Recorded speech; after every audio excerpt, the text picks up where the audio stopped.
Mémé, on a commencé l'enregistrement et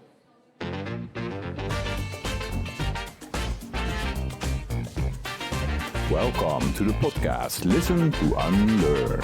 Proudly sponsored by Gladwell Academy, your agile transformation partner. Please join us in welcoming our host for today.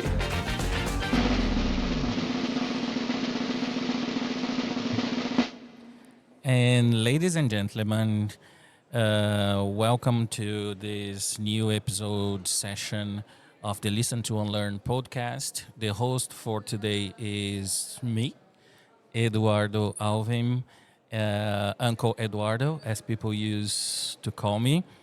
And we are going to talk about a very interesting subject today. So today we are recording this podcast from the RTE Summit in the Netherlands, from the beautiful city of Haarlem, and we are in the Philharmonic of Haarlem. And this is the 8th edition of the RTE Summit that is hosted also by Gladwell Academy.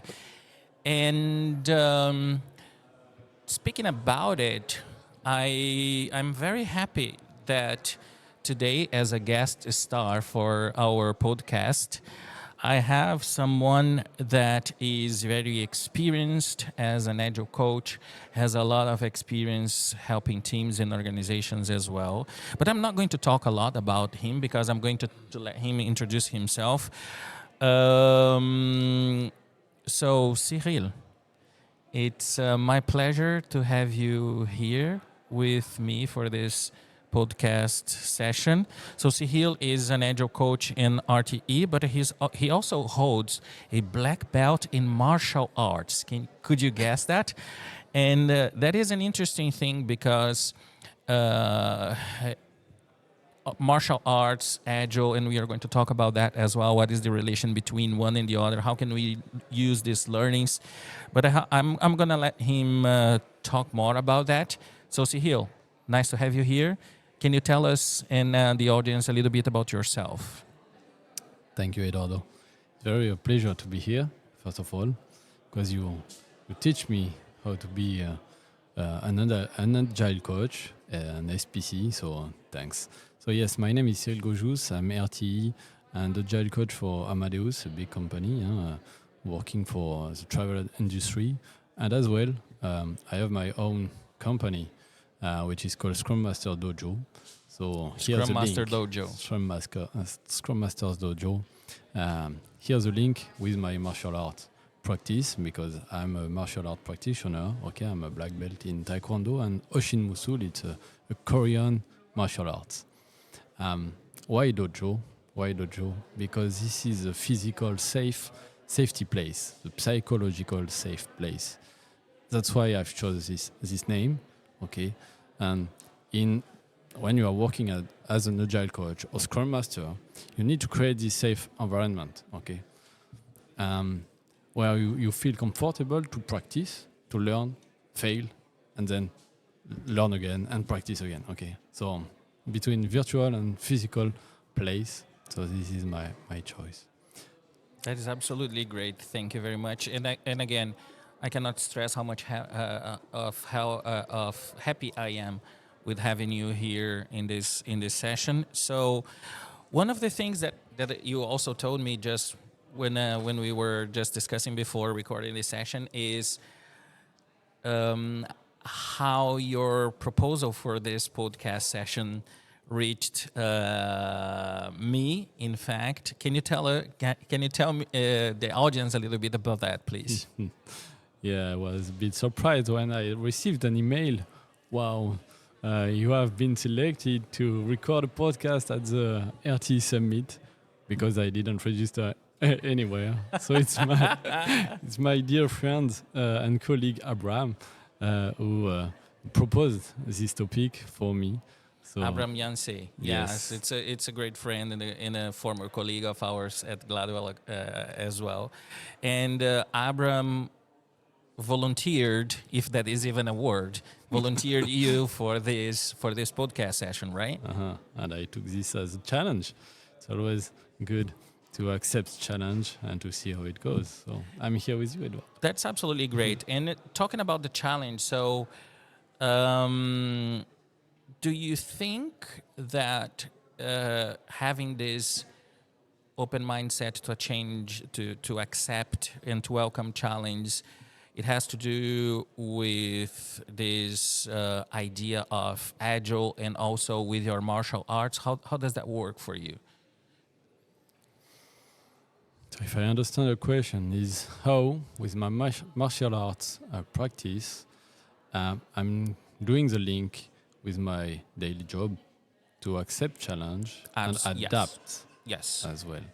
So in martial art, when you are fighting, you are always need to adapt and to pivot based on your opponent. Okay, it's never the same, and that's why I like to tell to a scrum master who is just certified. He doesn't know anything for the moment. He has to practice. Okay, so he need to practice or to learn from the others. Okay, in martial art, when you are in the dojo, your instructor or your master, doesn't matter how you call it, he's here to teach you all the possibilities that can happen during a fight. Okay, for my Scrum Master Dojo, this is what I would like to bring. It's all my experiences, all my knowledge, and create like a community based on experience, because we learn from each other. And this is how you can be able to adapt, because then it creates an automation. Okay, you practice several hours, 10,000 times for maybe 2 minutes of a round. Okay. That is an interesting metric. You train and you practice during 10,000 hours until you were ready to perform your show or do whatever you need to do in 2 minutes. Yeah. And here, I have a link with the flow mind. Yeah. The flow mindset. Because when you enter in the dojo, when you will start to do, it's called the pumse in Taekwondo, you are really focused. This is a focus mindset. This is what you need in a team. You need a focus, okay? You really need to be focused on the work you will do. And so, when you will do the pumse, you will need a full concentration, and you forget totally the time spent. So this is key, in fact, to enter in that mode. Mm-hmm. I lost your question, Eduardo. That is absolutely no problem. So I was because now you have just triggered me another type of question as well, because you were talking about focus, but you were also talking about being ready whenever the situation comes, right? Yeah. So how can you prepare yourself to be ready to take on those new challenges, and how do you help your teams, for instance, because you are also a seasoned agile coach? How do you help your teams to be ready for when the moment comes, they can effectively work better and think about improvement and delivering value as well? So how can you do that? So if I take in mind the position of a Scrum Master, which is now called a team coach. Yeah. He needs to be ready for specific conflict, specific behavior, okay? Because you are never ready what can happen. Especially when you are starting a new team, or maybe a new team member is joining the team. You need to be prepared. And during a 2 days training, you never know, you never learn how to handle this behavior, this change, okay? This is where you can practice with dojo practices. Okay, with pairs, you play a role, a game role. Okay, this is how you can play and learn and fail and learn. So I think it's always better to learn after a learning. I mean, if you fail, and then you learn better. So. I don't know if you know what I understand. mean. I understand. There is a quote. I don't recall who say that, but that says that calm waters never created good sailors. Mm-hmm. So we need to learn on the very tough situations, so we can be ready when this kind of situation, rough situation, very tough moment when we are struggling, when we have pressure from the client, for instance, when we have the pressure from the organization as well for delivery, right? Indeed. So we need to learn from those kind of situations as well. And to guess what can happen, okay, what's the risk, this is always key as well. So it's always, as a coach or scrum master as well, it's always good to think about what can I propose to solve a failure. Yeah. Okay, so this is my approach. Yeah. So how do you use this knowledge that you've got over the years in a dojo, on a taekwondo, for instance? How do you use that to coach your scrum masters, for instance? I like to say you're never ready. You're never ready. You're never ready. Really? Yeah, and you're never ready. The perfection doesn't exist like that. And that's why it exists, frustration. So Yeah. take care of this. So Scrum Master, even you are spending several hours with a Scrum Master to mentor him, okay, to teach him, etc. He's never fully ready. This doesn't exist.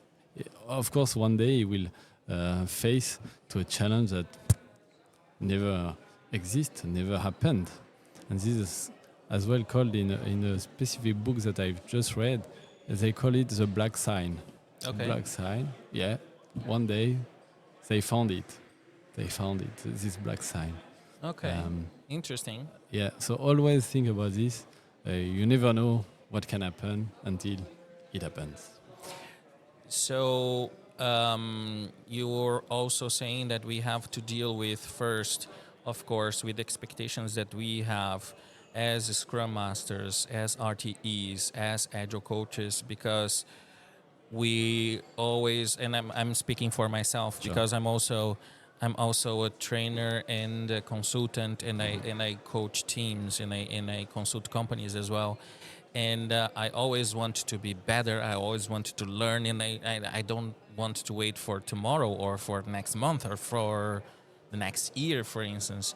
I want it to happen now, today. So it's all about managing expectations with yourself as well. Is that what you're saying? Managing expectation with yourself is one thing. And to be connecting with your body and your mind, this is as well very, very important. I'm talking about energy, Yeah. a lot about your energy. As Scrum Master, it asks a lot of energy.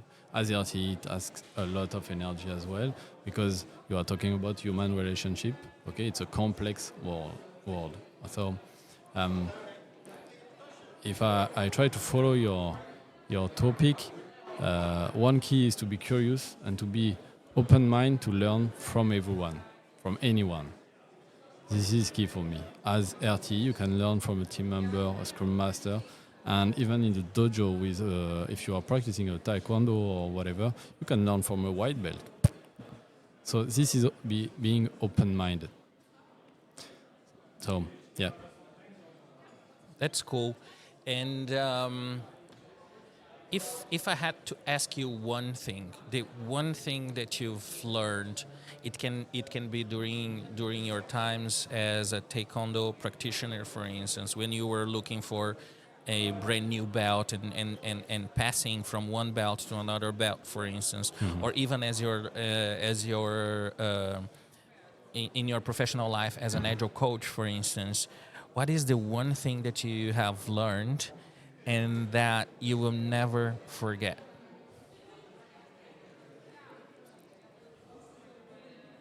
I hesitate a bit. That many things? Yeah, many things. I would say to persevere, always persevere. This is, I think, for me the key, the perseverance. As Scrum Master, you need to persevere. If there is something happening in your team, you maybe propose a solution, or you guide the team to find a solution for themselves. Maybe it won't work.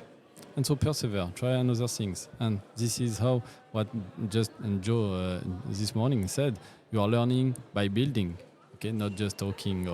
So you need to practice to learn. Does it work or no? So perseverance is my Last word, yes. Perseverance is it's an interesting beast, right? Mm-hmm. Because it has a lot to do with resilience as well, with your learnings, with how open you are to different and new experiences as well. There is a lot to do with also an internal motivation that you have as a person, and if you because now you've mentioned the presentation from Joe Justice that we had this morning as part of the RT Summit. He was one of the key speakers. What did catch your attention? What were the most interesting things that caught your attention during his presentation? I heard it was great. Yeah, it was great. In fact, it changed about. It's a totally different world. Yeah. I'm working in a software company. He's working in a hardware for Tesla, SpaceX. So we have different challenges. But what he said, like, okay, they are deploying like every hours. They are building new rockets, new cars, and improving even few seconds. Yeah. And this is what my learning from today. I think tomorrow when I will go back to work, I will try maybe small things, small steps to improve. Sometimes we see bigger, but maybe just split a bit the step, okay? Instead of a big step, split it, and you will see an improvement, and this motivates. You just talked about the motivation, the intrinsic motivation. This is key.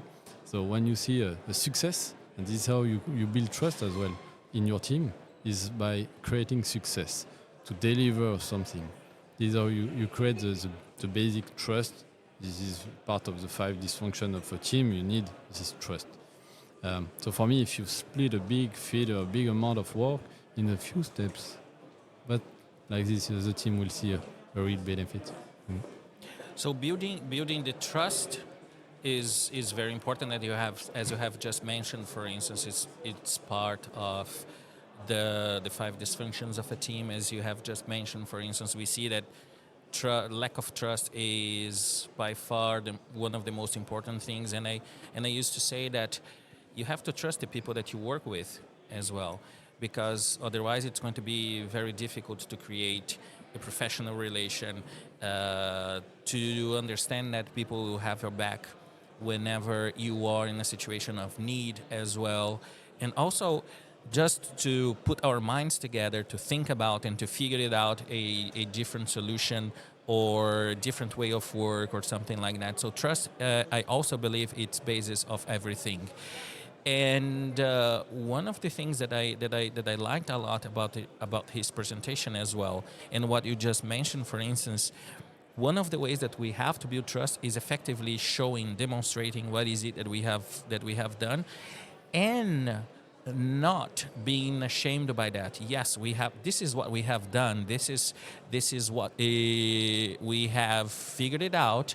Yes, maybe it's not good enough, but this is just a starting point. And then to just make the link with what you said, it's all about learning, small steps, small experimentations, and then we learn from it, and then we try to make it better for tomorrow. I totally believe on that, and I think that we, as agilists, if I can even call myself like that, we should foster more this kind of situations in organizations. In fact, so having this safe space, as you have just mentioned, so people, they can try, they can fail, they can succeed, they learn, they stop, they persevere. This is a essential skill from everyone, to be honest with you, but even more to you as an agile coach. So how do you, Cyril, as an agile coach, how do you foster this kind of safe environment so as people, they feel safe, they feel they are trusted, so as they can experiment and learn from that? It's an interesting question. Thanks, Eduardo. What I say always, it's lead by example. So if you show to the others that you know that you fail, tell it. Tell to the others. Put the light on it. Okay, I failed. I'm sorry I failed. But what did I learn? Okay. And this is for me how to bring this trust is to show that everyone can fail and learn from the failure. This is for me a first step. And then you try to see as an agile coach, as a scrum master, RT, try to observe the behaviors. And if it miss some interactions, some collaborations, then put the light on as well. Tell them as scrum master, okay, you are expert in your domain, but maybe if you work differently, can bring your level really up. And so you propose, okay, what do you think? And then you create this discussion that sometimes it can miss in a team or in a train. Let me take this and bring a little bit different subject, but still linked to what you just said. Because whenever I think about building an environment of trust, it's also about leadership. Leadership will also demonstrate, not by just speaking about it, but by performing actual concrete actions, the kind of behavior that we want to build, that we accept in this company, for instance. So if they are not open, they are not going to foster a culture that is also open. If they do not trust, they are not going to have people that will trust each other. So if you are with a team and you detect one way or another that this team is lacking trust, not between themselves, but between themselves and the leadership of this company, can you give us some concrete advice on how can we work on this kind of issue so we can build a better future, let's call it like that, so people, they feel safe about it, they feel that they can experiment. So how would you approach this kind of situation with the leadership?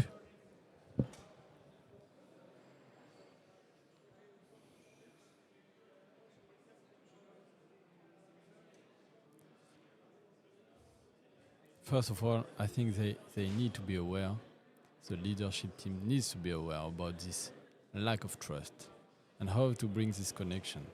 This is, I think, the role of the agile coach, to bring this connection.